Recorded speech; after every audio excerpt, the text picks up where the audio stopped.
Welcome back, everyone.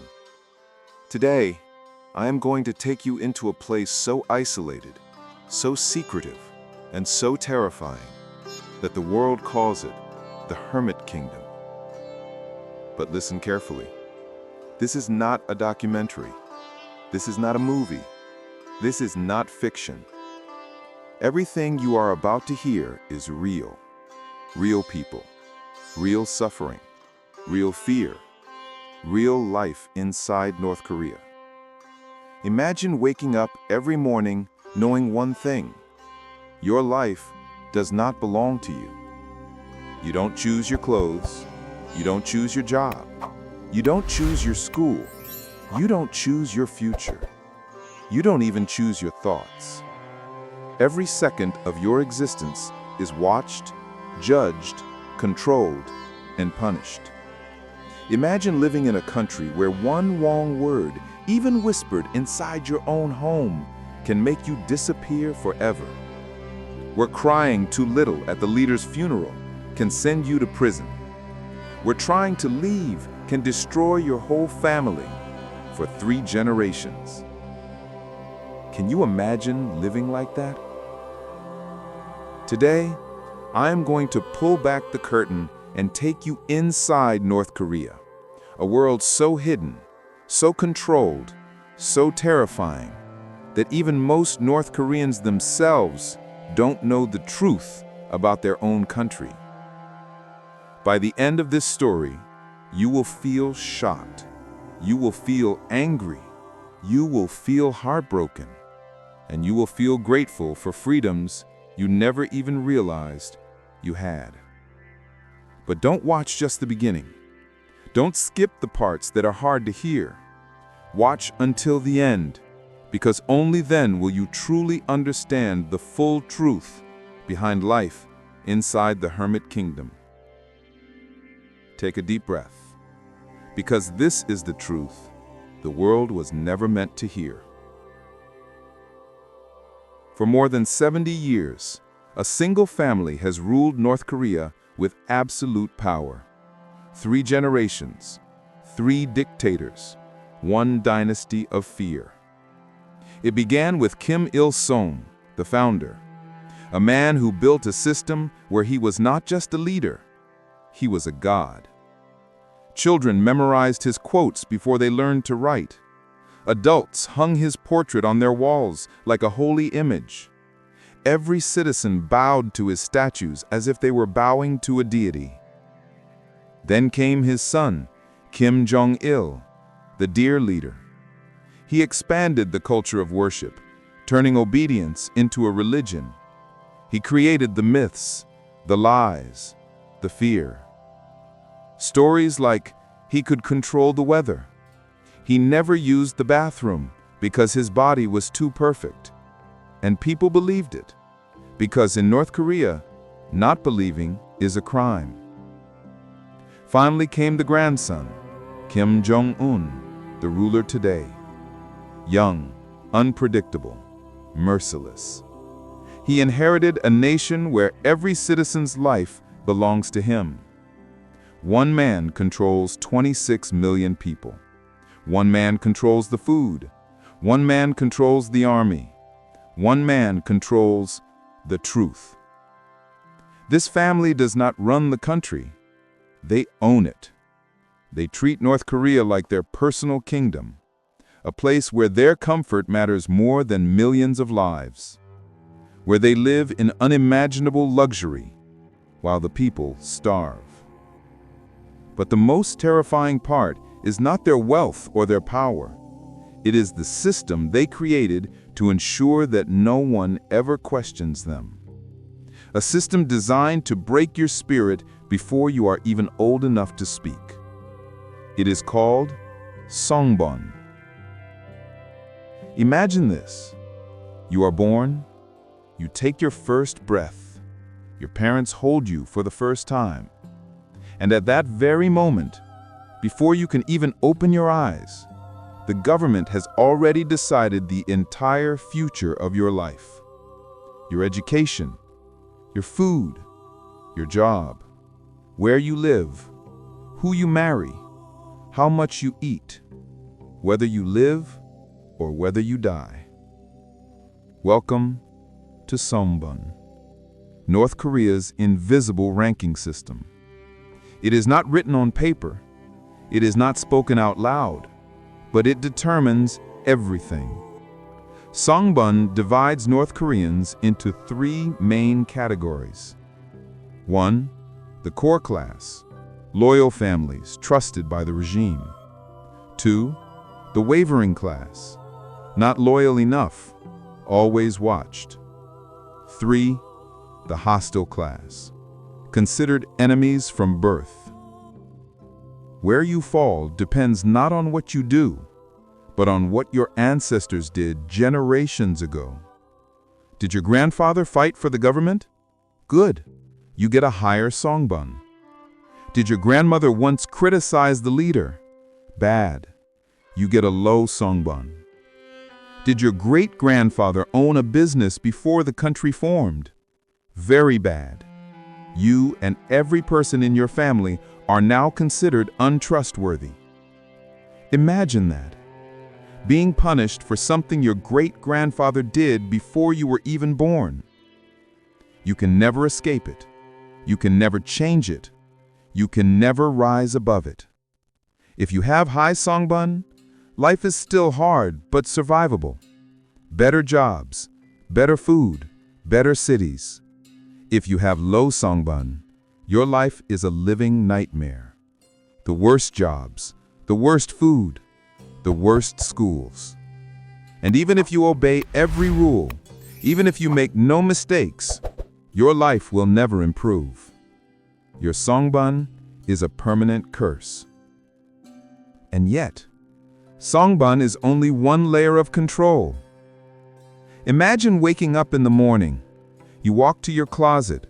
You reach for something you want to wear. But in North Korea, your clothes can get you arrested. Your hairstyle can get you punished.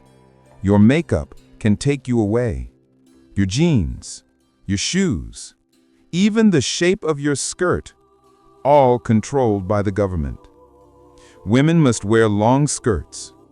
No jeans, no tight dresses, no bright colors. Red lipstick is banned. One young woman in Pyongyang wore pants that were too modern. She wasn't fined. She wasn't warned.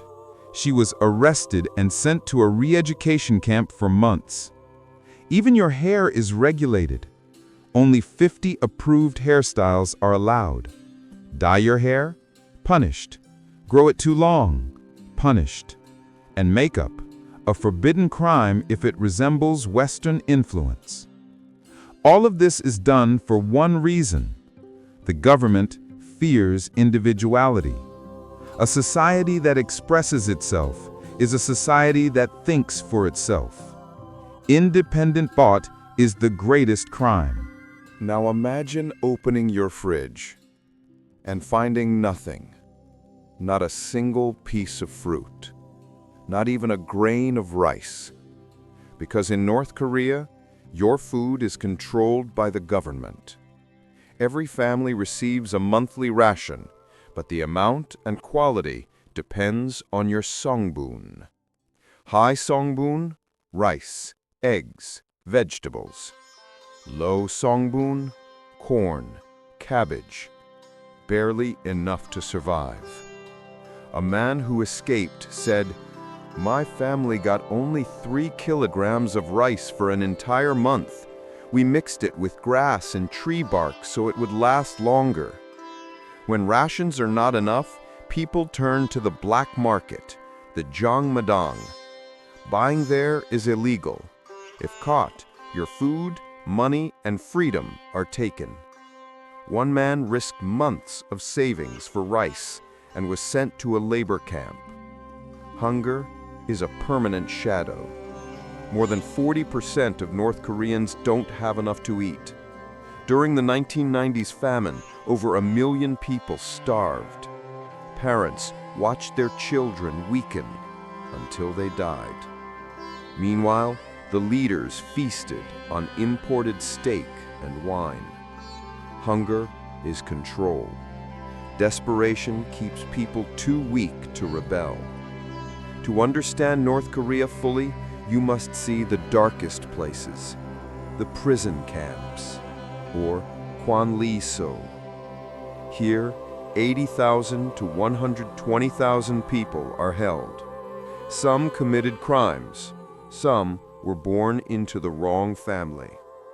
The rule: guilt by blood. If one person is accused, their parents, siblings, and children may also be imprisoned. No trial, no lawyer, just fear. Inside the camps, prisoners wake at 5 a.m., work in mines, farms, or factories until midnight. They receive one small meal per day, a little corn or watery soup. Many survive only by catching rats, frogs, and insects. Some even eat grass and tree bark to survive. One former prisoner, Shin Dong-hyuk, born inside Camp 14, said, "I never knew a world outside. My parents were prisoners. I was forced to watch executions from a young age. One day, I watched my own mother and brother being killed for trying to escape." Shin finally escaped. He is one of the very few survivors. Most people in these camps die of hunger, sickness, or torture. Other survivors tell stories of forced labor so brutal that prisoners lose teeth from chewing tree bark just to stay alive. Guards beat anyone who moves too slowly or tries to protect a friend. And yet the world is told these camps don't exist. The survivors tell a different story. Torture, hunger, punishment, and constant fear are daily life. Outside the camps, the government controls the mind. From birth, every North Korean learns the Kims are perfect. The Kims are divine. To disobey or even question is a crime punishable by death. Every home must display portraits of the leaders. Families must clean them daily. Fail to show loyalty publicly, and your neighbors might report you. Even children are trained to spy on their parents. Whisper a joke about the leader, you and your family may disappear. One woman recounted, "I watched my neighbor taken away at night. He was never seen again. He had told a small joke about Kim Jong-un to a friend. That was enough." This is how the regime stays in power, not through strength, not through prosperity, through fear, fear of everyone around you. Yet even in this darkness, truth seeps in. Through USB drives, DVDs, radios, and smuggled phones, North Koreans see glimpses of another world. South Korean dramas, Hollywood movies, news from the outside. A single film can shatter a lifetime of lies. One man who escaped told reporters, "I realized the world was not as we were told. South Koreans smiled, ate well, and lived freely. We had been lied to our entire lives." Owning foreign media is punishable by prison or death, yet people risk everything to see it. Truth is dangerous because it awakens people. And once people awaken, the regime's greatest weapon, fear, begins to fade. Escape is another matter entirely. Leaving North Korea is almost impossible. The northern border with China is a fortress. Electric fences, armed guards, snipers, landmines, patrol dogs. If caught, escapees and their families are punished. China does not accept them as refugees. Many are trafficked, forced into marriages, or sent back to die. Some survive, guided by underground networks, a modern underground railroad, smuggling them into China, Southeast Asia, and eventually South Korea. The journey takes months, sometimes years. Mountains, rivers, trucks, shadows. Every step is life or death. One young woman, Park Yeon-mi, escaped at age 13. I crossed a frozen river at night. My hands were numb. My feet were bleeding. I was terrified. I kept thinking, if I'm caught, my family will be killed and I will never see the world outside. Even after reaching freedom, trauma follows. Many have never used a computer. Some do not understand money or banks. Some wake up screaming, remembering the camps. Some carry survivor's guilt because their families were punished after they fled. Even bright lights, crowded stores, or simple choices can be overwhelming. Yet, despite the pain, despite the danger, despite the cost, they are free. And every person who escapes brings a piece of truth with them.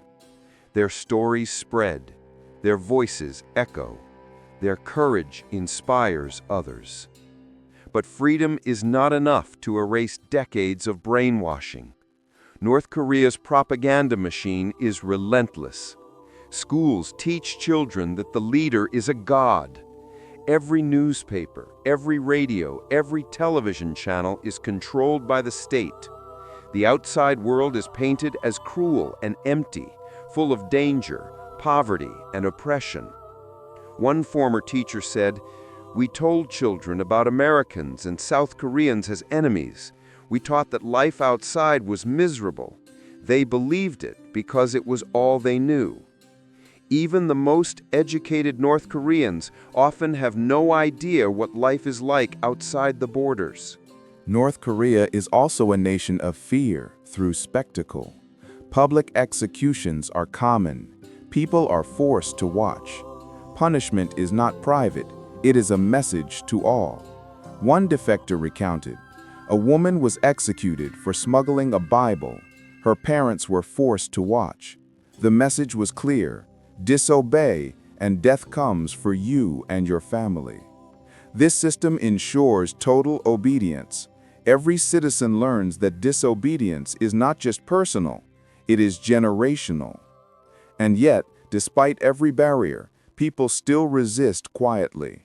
Radios hidden in walls let children hear foreign music. USB drives circulate secret films and news. Smugglers risk prison to help people escape.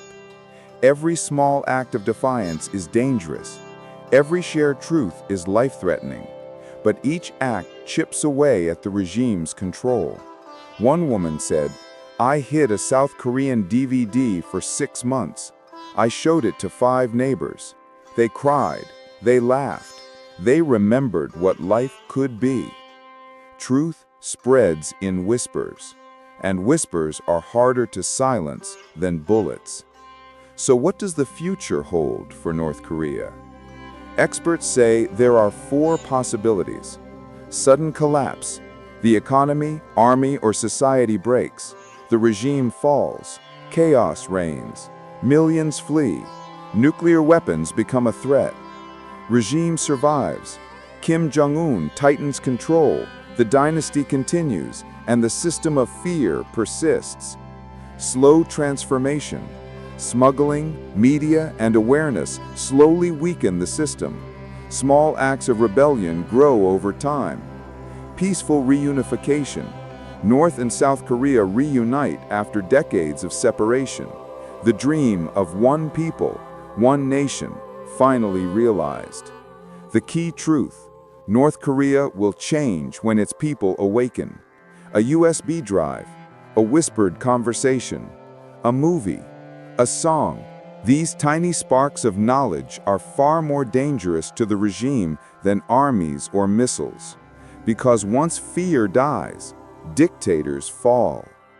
If you are watching this right now, you are lucky. You can wear what you want, you can eat what you want, you can travel where you want, you can speak your mind. You can read, watch, and listen freely. North Koreans don't have these rights. So the next time you feel frustrated, remember, freedom is precious. Some are still fighting for it. in the shadows, every single day. This is the shocking, heartbreaking, and powerful truth about life inside North Korea. If this story shocked you, if it opened your eyes, don't keep it to yourself. Share this video with your friends, your family, your classmates. Let the world know the truth about North Korea, the suffering, the fear, and the bravery of those fighting for freedom. And if you want to see more stories like this, stories that expose the hidden truths of the world, stories that inspire, shock, and awaken, subscribe now. Turn on notifications so you never miss a story that matters. Because the more people know, the harder it is to hide the truth. Your awareness can be the first step towards change. Don't just watch, share, comment, speak. The people of North Korea can't, but together we can make their voices heard.